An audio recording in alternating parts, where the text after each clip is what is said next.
Well, it's not too often that I'm actually wrong about something. This is a situation in which I was heavily wrong about for almost the entire case.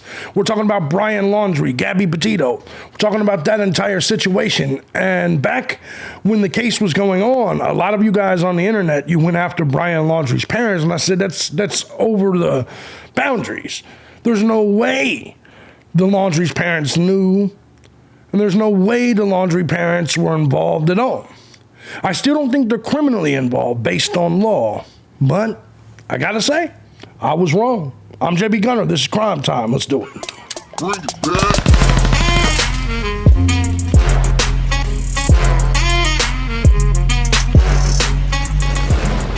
What's going on, everybody? As you guys know, I'm Gabby Gunner, and this is Crime Time. Now, before we get started, let me first and foremost say thank you to everybody that supports the channel. Any of my channels, regardless of the platform and regardless of the method, whether it's Cash App, Patreon, Venmo, PayPal. Truth is, guys, I couldn't do it each and every day as often as I do if it wasn't for you, the Gun Squad. Big shout out to you guys. I love you so much. And if you too find my content valuable, feel free to hit the links down below. Show your boys some love. Join the Gun Squad today. You can also find some of my other content down there, my political channel, my live show channel, my gaming channel, wrestling channel. I put in a lot of work on these YouTube streets. Let's go ahead and jump right into this. Well, let me just start off by saying, in this business, you have to be able to admit you're wrong. When it comes to the Gabby Petito case, Brian Laundrie case, almost from the very beginning, I thought for sure Brian Laundrie was hiding on the Appalachian Trail.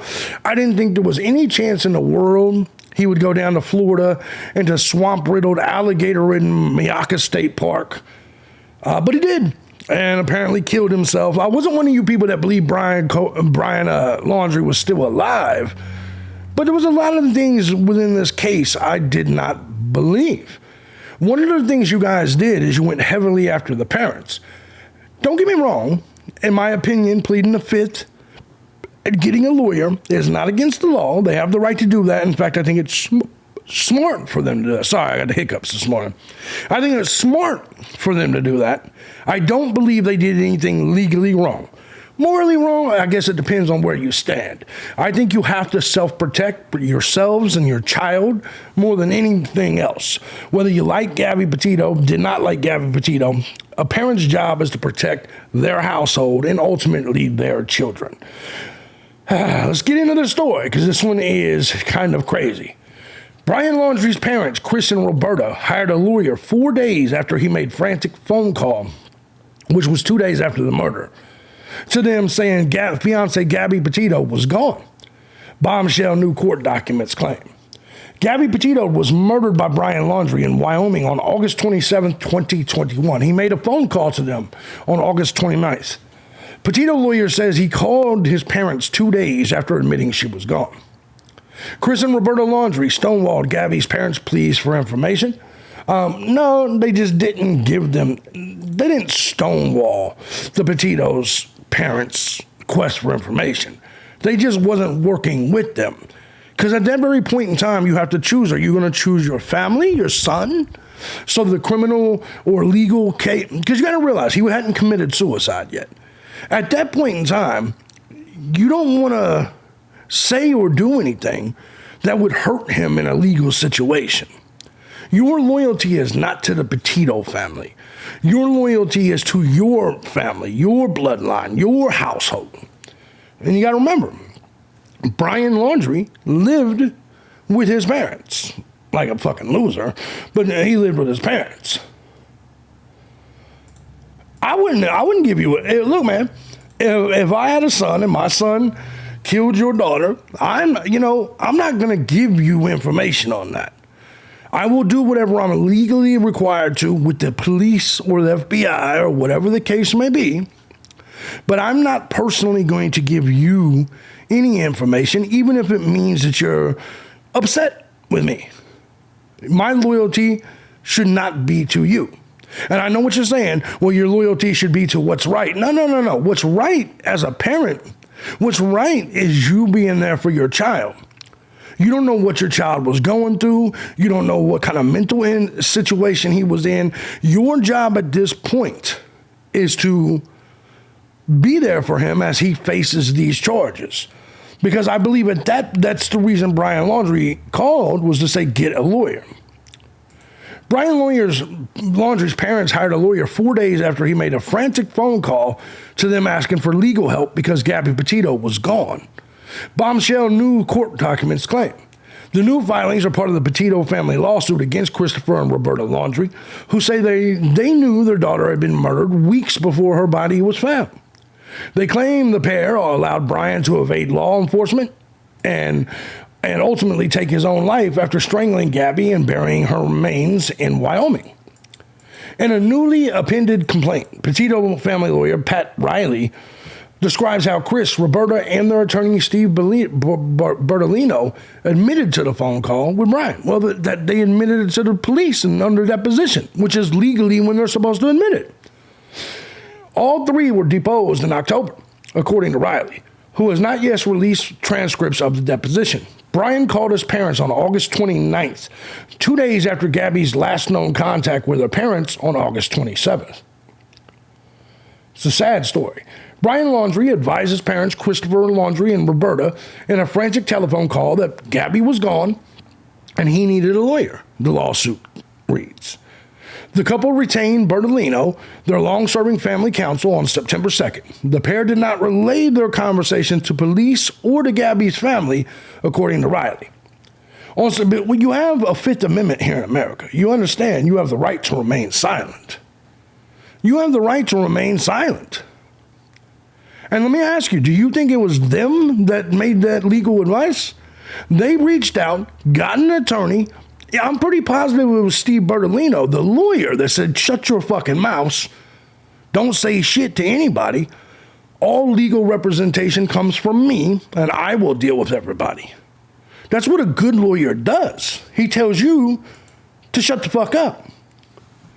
The couple retained Bertolino, the long-serving family counsel, on September 2nd. The pair did not relay their conversation to police or Gabby. On September 1st, Laundrie returned home to Tampa, Florida, without Gabby. 5 days later, on September 6th, the Laundrie family went camping. That was essentially the goodbye. In the meantime, Gabby's family in New York was desperately seeking information about her safety. And let me tell you why they probably went camping. That way they can speak freely without worrying that their home was being tapped or anything of that nature. It's actually a smart move. You remember when the mafia used to take a walk? You know what I'm saying? Because you didn't know what was bugged and what wasn't. In the meantime, Gabby's family in New York was desperately seeking information about her safety. You can't go back on that. If she was dead, she was dead. There was nothing that the Laundries could have done. They eventually reported her missing on September 11th. Gabby's body wasn't discovered until September 19th. By then, Brian had gone missing from the family home in Tampa. His body was found in October, along with a suicide note confessing to Gabby's murder. Chris and Roberta, through their attorney, have always denied wrongdoing, which they didn't do anything wrong. The Petito family is suing them for damages to be determined by a jury trial. They say the family inflicted emotional suffering and anguish by hiding the truth about their daughter's murder to protect the killer, their son. They didn't protect him. He went and killed himself. He's dead. Riley, the Petito family attorney, declined to comment on the deposition beyond what he shared in the amended complaint. Attorneys for the Laundrie family did not immediately respond to inquiries.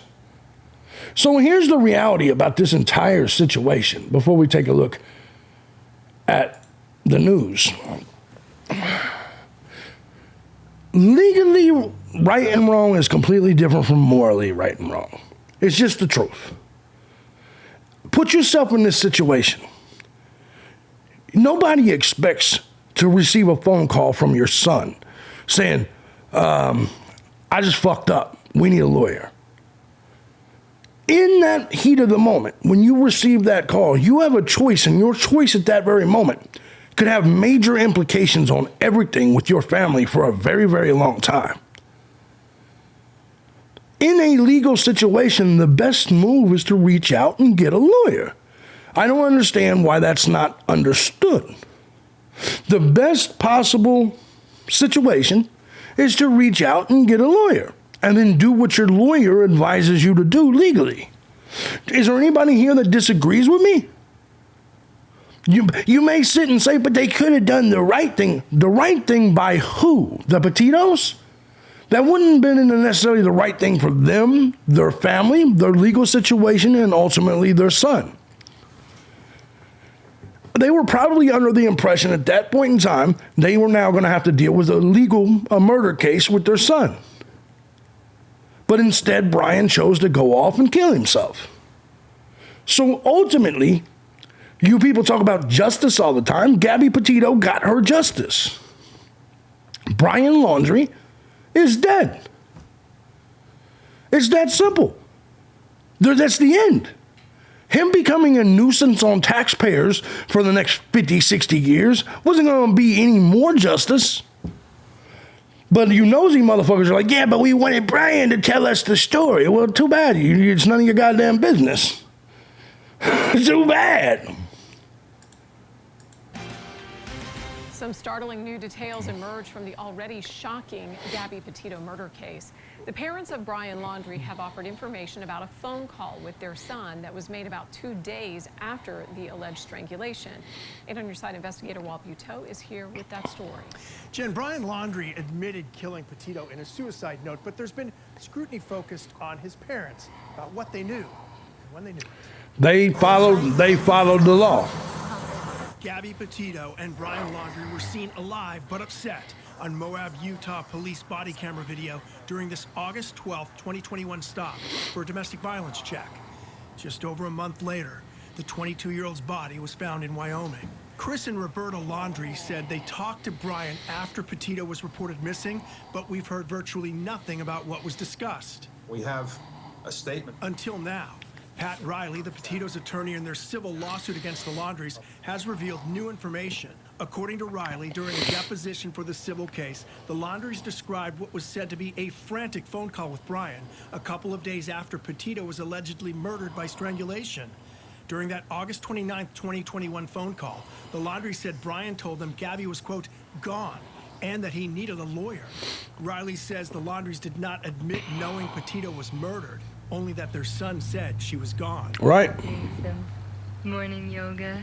But Riley tells us that conversation is a direct conflict to the Laundrie statement during the search for Petito several days after the phone call, that they hoped she would be reunited with her family. Well, once again, the only way you can really argue against that is if you think that gone specifically meant murdered.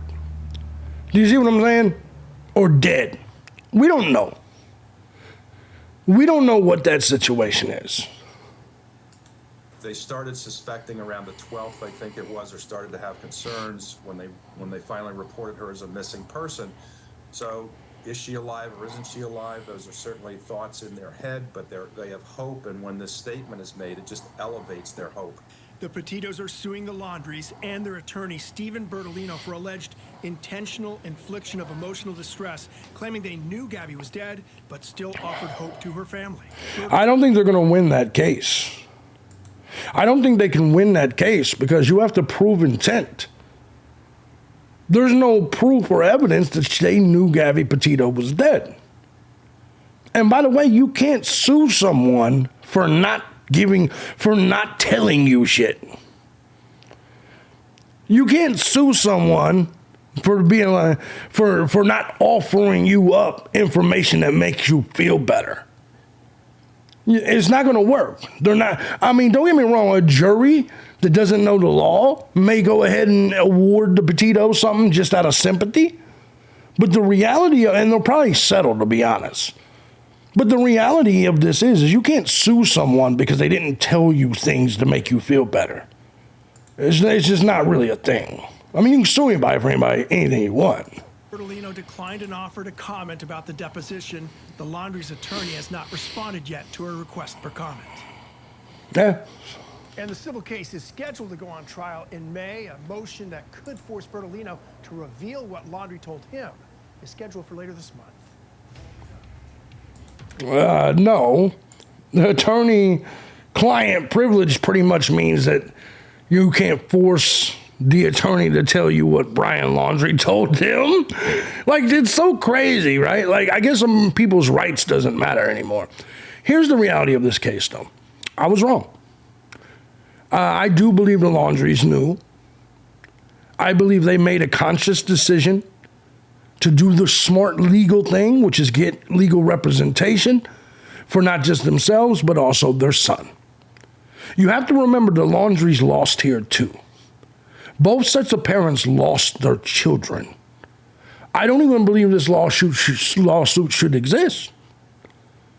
The Laundries are going through the same exact amount of pain as the Petitos. I don't see how anyone cannot understand that. The true criminal, the true monster in this situation is dead. In my opinion, the only person that should be punished in this situation punished himself, and he's dead. It's a horrible story what happened with the Petitos, with Gabby, and ultimately with Brian.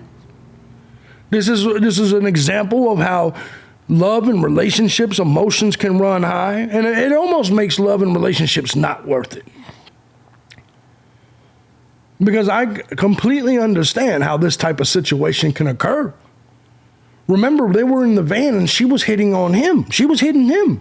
And I understand a lot of you people are going to say, no, she wasn't. Yes, she was. She admitted it. These two people were off on the road together, young. They ended up in a very volatile situation where they were arguing and fighting a lot. Probably their first ever road trip. And it led to someone snapping. And it led to both of their deaths. Horrendous, sad situation. But I believe this situation has been remedied. I believe this situation has been finalized. I believe that your guys' justice has been served. Leave the Laundries alone. Because now it's just a question of morality, whether you think they were right or wrong for doing the smart legal thing. Everybody's going to have a different answer to that. I think they did right. They did right by themselves, and they did right by Brian Laundrie, which is their responsibility, not Gabby Petito. Let me know in the comment section what you think, though. I'm JB Gunner. This is Crime Time. Hope you guys are all having a fantastic day. If you like what I do here and you find my content valuable, feel free to hit the links down below. Support the channel. I will see you guys in the next video. Peace out.